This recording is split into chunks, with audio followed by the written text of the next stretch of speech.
तो फ्रेंड्स, आज की क्लास में हम लोग पढ़ने वाले हैं एनसीईआरटी के बुक से एक नया चैप्टर जिसका नाम है pair of linear equations in two variables. ठीक है, तो इनमें क्या चीजें पढ़नी है हमको, ठीक है, कैसे पढ़नी है, ये सारी चीजें आज डिस्कस करेंगे इस वीडियो में, इस क्लास में। ओके, तो देखिए यहां पर सबसे पहले हम बात करते हैं ये लिखा हुआ क्या है, इसका मतलब क्या है। ठीक है, तो यहां पर लिखा हुआ है pair of linear equations in two variable. Pair, ये जो आपको दिख रहा है पेयर, आप घर में जूते पहनते हैं, चप्पल पहनते हैं, सैंडल्स पहनते हैं, तो उसमें देखिए कभी आप ऐसा होता है कि एक सैंडल पहने या फिर दूसरे बारे में चप्पल या जूता पहन ले, ऐसा नहीं होता ना। हमेशा आपको सैंडल मिलेगी या फिर आप खरीदने जाएंगे तो क्या मिलेगा, जोड़ी में मिलेगा या फिर पेयर में मिलेगा। जोड़ी पेयर वही होता है, तो वही चीज ये है पेयर, यानी कि आपको जो भी अब समीकरण मिलेगा, इक्वेशन मिलेगा, वो दो मिलेंगे। ठीक है, तो ये पेयर का मतलब हो गया ऑफ लीनियर इक्वेशंस। ठीक है, लीनियर इक्वेशंस का मतलब है कि जिसकी मैक्सिमम पावर क्या हो, 1 हो। जैसे यहां पर 2x, ठीक है, प्लस 3 बराबर 0, ये तो अभी एक मैं बता रहा हूं कि लीनियर इक्वेशन है ये। ठीक है, और क्या कह रहा है कि इन टू वेरिएबल्स, वेरिएबल्स का मतलब जो यहां पर x लिखा हुआ है, ठीक है, ऐसे ही टू वेरिएबल्स। लेकिन इस इक्वेशन में आप देखिए तो क्या लिखा हुआ है, सिर्फ एक ही वेरिएबल है, तो टू वेरिएबल होना चाहिए। और टू वेरिएबल होने का मतलब ऐसा नहीं है कि सिर्फ यहां पर x लिखा हुआ तो यहां पर भी x लिख देंगे, ऐसा नहीं। अब वो जो अगला वेरिएबल होगा वो कुछ डिफरेंट होगा, कुछ भी हो सकता है, कोई दिक्कत नहीं है। तो अब देखिए पूरी बात जो हमने यहां पर पढ़ा हुआ वो क्या है, ये एक देखिए लीनियर इक्वेशन बनाते हैं हम 3y प्लस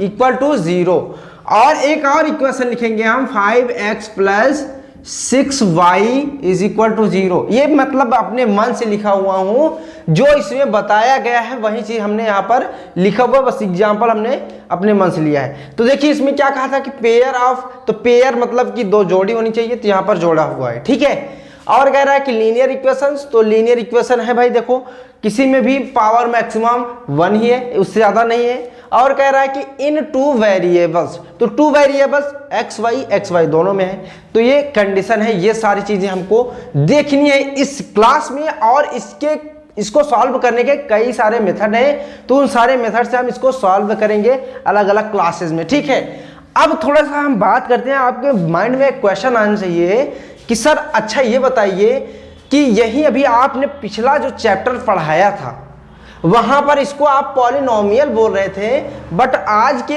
ये जो क्लास है इसमें आप इसको इक्वेशन क्यों बोल रहे हैं, ये मुझे बात नहीं समझ में आ रही है। ये होना चाहिए आपका क्वेश्चन, और मैं इसको बताने वाला भी हूं। तो देखिए मैंने जब भी पॉलिनोमियल आपको बताया था, जैसे यहां पर अगर यही 0 हटा दूं, यहां पर से भी 0 हटा दूं, तो ये क्या हो जाएगा, पॉलिनोमियल हो जाएगा। बट यहीं पर अगर इक्वल में हम 0 कर देते हैं तो ये क्या हो जाएगा, इक्वेशन हो जाएगा। क्लियर हुई बात। अब एक क्वेश्चन और आना चाहिए आपका कि सर जब ये आप क्वेश्चन सॉल्व करा रहे थे, जीरोस एंड कोफिशिएंट का रिलेशन का वेरीफाई करवा रहे थे, तो वहां पर हर एक पॉलिनोमियल को आपने 0 के इक्वल ही रखा हुआ था। तो मैंने दोस्तों वहां पर 0 के इक्वल इसलिए रखा था क्योंकि हमें जीरोस फाइंड करना था, तभी हम वेरीफाई कर पाते रिलेशंस को। ठीक है, तो इसलिए हमने वहां पर किया था। बाकी हमेशा आप याद रखिएगा, अगर 0 के इक्वल है कोई भी इस तरीके का, तो क्या होगा, वो इक्वेशन होगा, और यहां पर 0 नहीं है तो वो क्या हो जाएगा, पॉलिनोमियल हो जाएगा। ये बात क्लियर हो गई। अब हम बढ़ते हैं आगे। अब आगे क्या बढ़ेंगे, अब इसमें कितने मेथड हैं इसको सॉल्व करने के, उसकी बात करते हैं। तो पहला है आपका ग्राफिकल मेथड। कौन सा मेथड है, ग्राफिकल मेथड। पहला आपका हो गया ग्राफिकल मेथड, यानी कि इसमें आपको ग्राफ बना करके सॉल्व करना होगा। ऐसे आपको इक्वेशंस दिए रहेंगे, ठीक है, तो उसको ग्राफ बना करके सॉल्व करना होगा। पहला मेथड ये हो गया। और दूसरा आपका जो मेथड है वो है ज्योमेट्रिकल मेथड। ठीक है, ज्योमेट्रिकल मेथड। अब देखिए ये इसमें भी कई टाइप्स हैं। ठीक है, पहला तो यह होगा, दूसरा होगा, लेकिन दूसरे में कई टाइप्स हैं, लगभग 3 टाइप्स हैं। तो कौन कौन से टाइप्स हैं? तो पहला है आपका सब्स्टिट्यूशन मेथड, ठीक है। कौन सा है? इसमें भी आपका पहला है सही है, सब्स्टिट्यूशन मेथड। मतलब आज की क्लास में हम यही जान रहे हैं कि हमको पढ़ना क्या क्या चीजें हैं, ठीक है। और दूसरा है आपका, और बहुत ही आसान है, बहुत ही इजी है, ये सारे जितने भी आपको दिख रहे हैं, बस आप देखते रहिएगा और हमारे साथ बने रहिएगा, ठीक है। तो यहां पर जो दूसरा आपका आएगा एलिमिनेशन, ठीक है, एलिमिनेशन मेथड। बस सपोर्ट करते रहिए, आप बने रहिए हमारे साथ, आप ना कहें कि ये क्वेश्चंस आसान है, आपने बहुत ही आसानी से समझाया, तब आपने कहना, ठीक है। तो अभी यहां पर दूसरा आपका मेथड हो गया, और तीसरा आपका जो होगा वो है क्या? Cross multiplication method. कौन सा? Cross multiplication method, multiplication method. ये सब आपके एनसीईआरटी बुक से है, तो यही आपको जो है पढ़ना है ये सारी चीजें, ठीक है, इस चैप्टर में।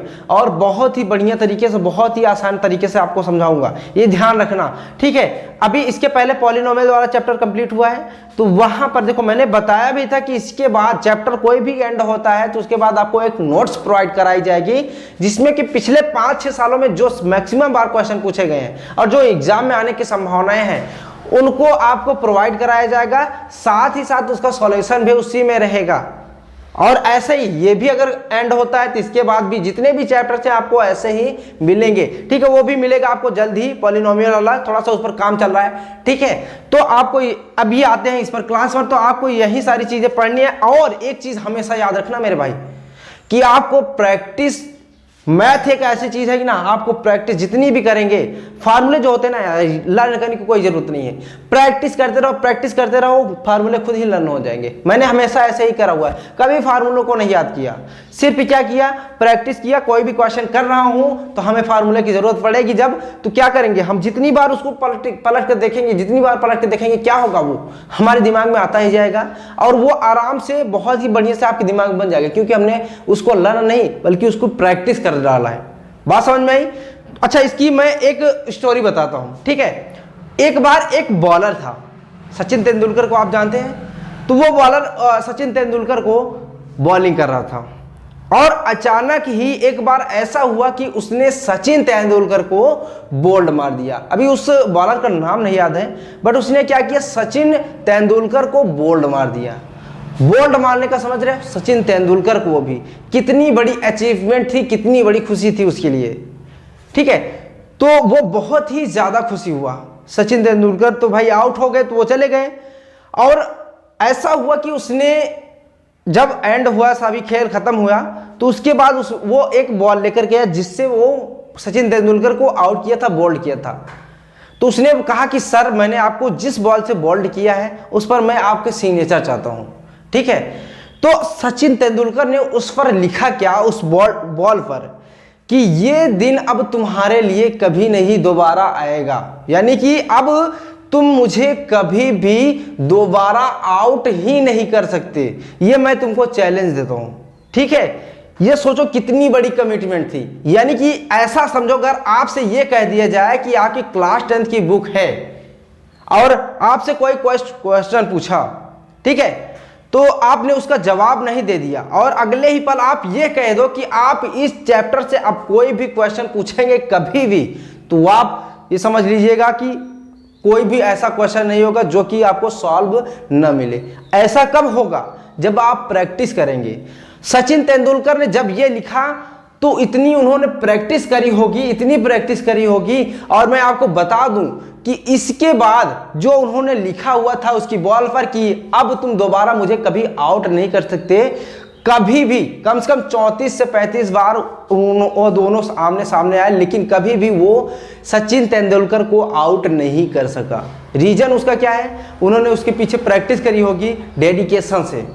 तो ये ध्यान देना है, आपको भी वही सारी चीजें करनी है। जी, एनसीईआरटी का बुक कोई भी कहीं से भी पूछ ले यार, इतनी प्रैक्टिस कर डालो कि वो कोई भी क्वेश्चन पूछे तुरंत ही उसका जवाब दो, तुरंत ही सॉल्यूशन उसका दो तुम, समझ रहे हो?